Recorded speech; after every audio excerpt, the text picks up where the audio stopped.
Hi guys, and welcome to Distilling, where today we're talking about spirit caramel.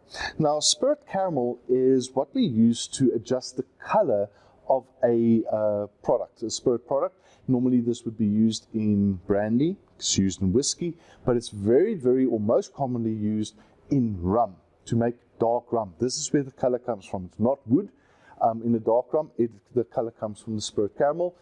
Please note that doesn't preclude the use of wood in making a dark rum as well, but to get that dark color we use the spirit caramel. That's not just wood. It's also the reason why when you add a mixer to a rum, Coke for instance, being added to rum, why it foams, it's the interaction with the Coke with the spirit caramel. Now the spirit caramel is, as the name suggests, a product produced from sugar. It is very thick. It's almost like a tar, which makes it a bit challenging to work with, especially if you get to the bottom of the bottle.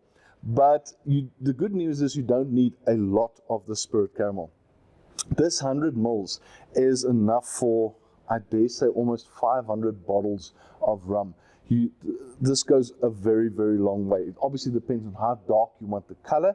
That will have an impact, but you don't need a lot in order to color an entire bottle.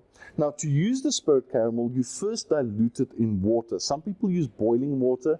I'm not a fan of using boiling water purely because it does sometimes, the addition of heat to anything does affect flavor sometimes. So we might not necessarily want to use boiling water when we use the spirit caramel, but it does not dissolve in alcohol. That's very important. You cannot add this directly to the alcohol product in the bottle. You first need to dilute it in water and then add that dilution into the product that you want to.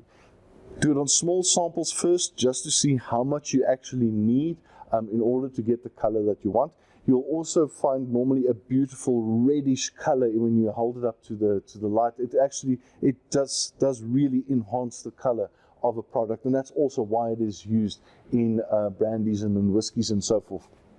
Now, if you've ever done training with us, or either online or in-house, in both our W5, our rum course, or our W2 and W1, our whiskey and our brandy courses, fruit-based spirits and grain-based spirits courses, you will find that we've mentioned spirit caramel, but we use it specifically in our practical demos on our W5 rum course and our C10 comprehensive distilling course. We show you how to use the spirit caramel and how it can be very quickly and easily used to adjust the color of your final product. So that is spirit caramel.